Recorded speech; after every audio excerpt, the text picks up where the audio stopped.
আমার হাজবেন্ডের খাসি মাংস অনেক বেশি পছন্দ। এই কদিন শরীর খারাপ বলে একদম রান্না করতে পারছিলাম না, আর আপনাদের সাথেও শেয়ার করতে পারছিলাম না। আসসালামু আলাইকুম আমার ভাই বোনেরা, কেমন আছেন? আশা করি অনেক বেশি ভালো আর সুস্থ আছেন। চলেন আজকে নিউ স্টাইলে একটা রেসিপি শেয়ার করব আপনাদের সাথে। একদম সিম্পলভাবে রান্নাটা করব। এখানে আমি গোটা গরম মশলা, পেঁয়াজ, তেজপাতা, আদা রসুন, লবণ, চিনি অল্প দিয়ে ভালো মতো পেঁয়াজটাকে ভেজে নিয়েছি। এই পেঁয়াজটা যে লাল করে ভেজলে তারপরে একদম মশলাগুলো এড করলে তারপর অনেক বেশি মজা লাগে। এই পেঁয়াজটা লাল করে ভাজার চেষ্টা করবেন।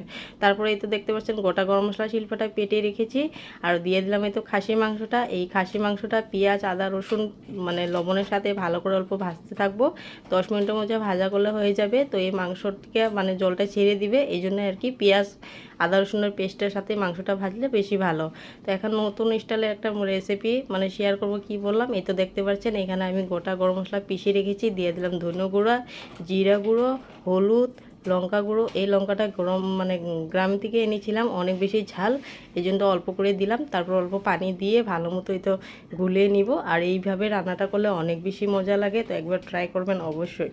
তো এখানে দেখতে পাচ্ছেন এদিকে তেল ছেড়ে দিয়েছে, জলটা শুকিয়ে দিচ্ছে। মাংস থেকে তেল ছেড়ে দেওয়ার পর এই তো গুঁড়া মশলাগুলো এড করলাম। গুঁড়া মশলাগুলো এড করার পর অল্প নেড়ে ছেড়ে 10 মিনিটের মতো ঢাকা দিয়ে দিব।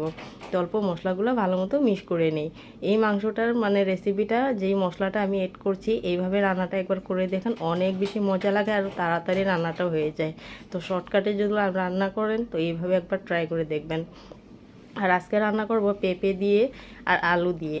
তো পেঁপে আলু দিয়ে মাংসটা অনেক বেশি ভালো লাগে। ঠান্ডা সিজন এসেছে আর পেঁপে, মাংস, লাউ সব কিছু দিয়ে রান্না করলে অনেক বেশি ভালো লাগে। তো পেঁপেটা আর আলুটা ভালো মতো ধুয়ে রেখেছি, আর মাংসটা ঢাকনা খুলে তেল ছেড়ে দিয়েছে, আর অল্প নেড়ে চেড়ে দিব।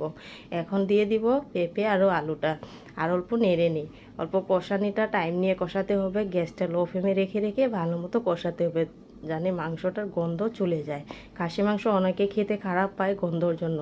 এভাবে একবার রান্নাটা করবেন, একদম গন্ধ পাবেন না, খেতেও দারুণ লাগবে। তো পেঁপে আলুটা দিয়ে আর অল্প ভেজে নেব। 10 মিনিটের মতো আরও রান্না করলে হয়ে যাবে। তো পেঁপেটা আলুটা যাতে মাংস মশলার সাথে মিশিয়ে যায়। তো এই তো দেখতে পাচ্ছেন ভালো মতো নাড়িয়ে চেড়ে এখন দিয়ে দিব ঝোল। তো আর 10 মিনিটের মতো মানে কি ভেজে নিব, তারপরে ঝোলটা দিব। তো এখন দিয়ে দিব ঝোল। তো কালারটা দেখতে পাচ্ছেন চেঞ্জ হয়েছে।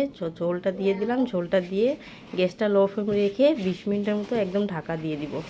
তো গ্যাসটা লো ফ্লেমের মতো 20 মিনিট ঢাকা দিলে মাংসটা ভালো মতো সিদ্ধ হবে।